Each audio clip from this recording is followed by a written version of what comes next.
கிறிஸ்துவில் அன்பானவர்களே, இயேசு கிறிஸ்துவின் நாமத்திலே உங்களை வாழ்த்துகிறேன். இன்றைய அனுதின உணவிற்காக கர்த்தர் நமக்கு கொடுக்கிற வார்த்தை சங்கீதம் 106 அதிகாரம் 5வது வசனம். உம்முடைய ஜனங்களுக்கு நீர் பாராட்டும் கிருபையின்படி என்னை நினைத்து உம்முடைய ரட்சிப்பினால் என்னை சந்தித்தருளும் அப்படின்னு சொல்லி இந்த சங்கீதக்காரன் சொல்றார். இந்த இம்மானுவேலர் இந்த வார்த்தையில நமக்கு என்ன உணர்த்துறார் அப்படின்னா, பிரியமானவர்களே, உம்முடைய ஜனங்களுக்கு நீர் பாராட்டும் கிருபையின்படி. அப்ப கர்த்தருடைய ஜனங்களுக்கு அவர் பாராட்டும் கிருபை அப்படின்னு சொல்லி ஒண்ணு இருக்கு, இருந்ததுனாலதான் இங்க சொல்றார். அப்ப நாமெல்லாம் கடவுளோட பிள்ளைகளா இருக்கிற போது நமக்கு என்ன கிருபை அவர் பாராட்டுவார்? அதை சொல்லுங்க. சும்மா வெறுமனே கிருபை கிருபை கிருபைன்னு சொல்லிட்டு இருக்கிறோமே, இந்த கிருபைனா என்ன, இந்த கிருபை பாராட்டுறதுனா என்ன அப்படின்னா, ஒவ்வொரு நிமிடமும் நம்முடைய வாழ்க்கையில நடைபெறுகிற ஒவ்வொரு நன்மையும் கர்த்தர் கொடுக்கிற கிருபை. எத்தனையோ தீமைகள் நடக்குது, அந்த தீமையில நாம உடன்படாம நம்மளை பாதுகாக்கிறார் பாத்தீங்களா, அது அவர் நமக்கு கொடுக்கிற ஒரு கிருபை. இன்றைக்கு நீங்க ஒரு வேலையா புறப்பட்டு போறீங்கன்னு வைங்களேன், அந்த வேலையில நீங்கள் வெற்றி சிறக்கும்படியாக செய்வது கர்த்தரோட கிருபை. இன்றைக்கு ஒரு தொழிலுக்காக நீங்க போறீங்கன்னு வைங்களேன், அந்த தொழில்ல உங்களுக்கு ஏற்றபடி உங்களுக்கு லாபத்தை உண்டு பண்ணி கொடுப்பது கர்த்தருடைய கிருபை. ஒரு வியாபாரத்துக்கு போனீங்கன்னா இன்னைக்கு வியாபாரம் நல்ல விதமா நடப்பது கர்த்தருடைய கிருபை. அப்ப மனிதர்களுடைய, நம்மை போன்ற மனிதர்களுடைய வாழ்க்கையில ஒவ்வொரு நாளும் நடைபெற்று கொண்டிருப்பது கர்த்தரோட கிருபை.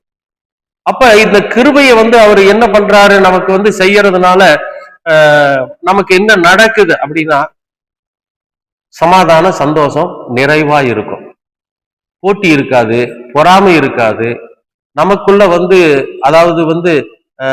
பற்றாக்குறை இருக்காது.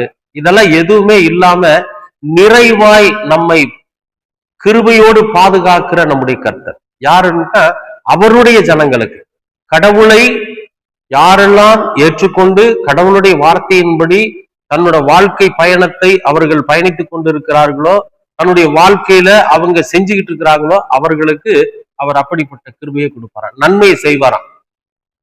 அப்ப உங்களுக்கு அந்த நன்மையை செய்யத்தானே ஆண்டவர் காத்திருக்கிறாரு, நம்ம எல்லாருக்காகவும் அந்த நன்மையை செய்யத்தானே காத்திருக்கிறாரு. அப்ப நாம அவருடைய ஜனங்களா இருக்கிறதுல என்ன போய் பெரிய நாம மலையை தூக்கி தலையில் வச்சுட்டு இருக்கிற விஷயமா இல்ல.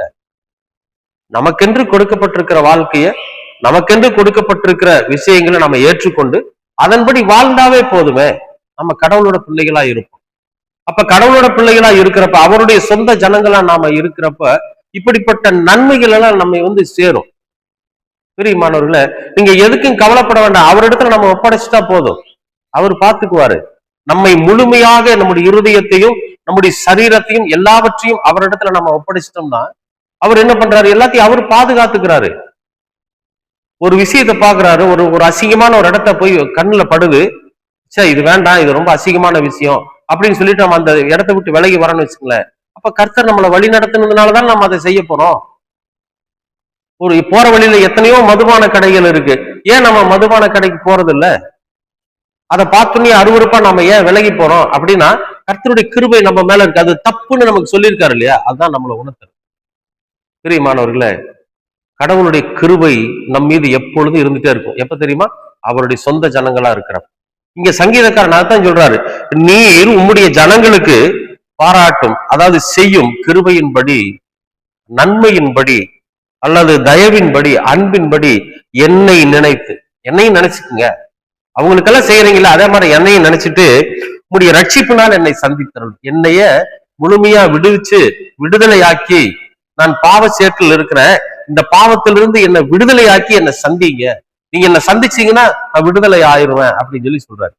அன்பானவர்களே, நம்ம எல்லாம் சந்தித்திருக்கிற கர்த்தர், நம்மை ஒவ்வொரு நாளும் சந்திக்கிற கர்த்தர், நாம் போகிற வழியில வருகிற வழியில நம்ம எதிர்கொண்டு சந்திக்கிறவர், நம்மோடு கூட வருகிறவர், நம்மை சந்தித்து நம்ம எல்லா பிரச்சனையிலிருந்து நம்மை விடுதலையாக்குகிற கர்த்தர், நமக்கு செய்கிற தயவின்படி, நமக்கு நம் மீது காட்டுகிற அன்பின்படி எனக்கும் செய்யுங்கன்னு சங்கீதக்காரன் கேட்கிறார்.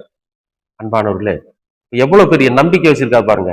கர்த்தரோட பிள்ளைகளுக்கு ஆண்டவர் இவ்வளவு நன்மைகளை எல்லாம் செய்வார்.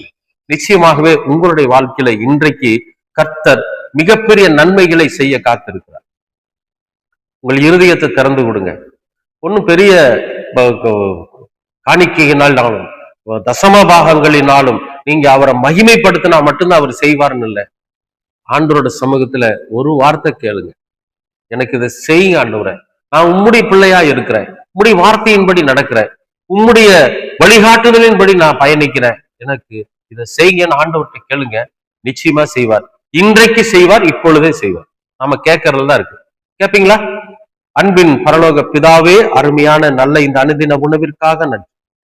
சங்கீதக்காரன் சொன்னது போல நீர் உம்முடைய ஜனங்களுக்கு பாராட்டி இருக்கிற கிருபையின்படி எங்களுக்கும் செய்யுங்க. நாங்களும் உம்முடைய ஜனங்களாய் இருக்கிறோம், நாங்களும் உம்முடைய ஜனங்களாய் இந்த உலகத்துல வாழ காத்திருக்கிறோம், எங்களுக்கும் செய்யுங்க. சங்கீதக்காரன் கேட்டது போல நாங்களும் கேட்கிறோம் ஆண்டவரே, உம்முடைய ரட்சிப்பினால் நீர் எங்களை சந்தித்தரும், எங்களை விடுதலையாக்கி நீங்க எங்களை சந்திங்க. நாங்களும் உம்முடைய கிருபையில நிறைய நன்மைகளை பெற்று இந்த உலகத்துல சாட்சிகளாய் வாழ போறோம். அதுக்கு நாங்க எங்களை அர்ப்பணிக்கிறோம், நீங்க எங்களுக்காக செய்யுங்க. நிச்சயமாகவே உண்மை நம்பி இருக்கிறோம். நீங்கள் எங்களுடைய வாழ்க்கையில இடைப்பட்டு, எங்களுடைய வாழ்க்கை பயணத்துல இடைப்பட்டு எங்களோடு கூட எங்களை சந்தித்து எங்களை ரட்சிக்க வேண்டுமாய் செபிக்கிறோம். உம்முடைய கிருபையினால் நீர் எங்களை நிரப்பும். இயேசு கிறிஸ்துவின் வழியாய் கேட்கிறோம் நல்ல பிதாவே. ஆமென், ஆமென், ஆமென்.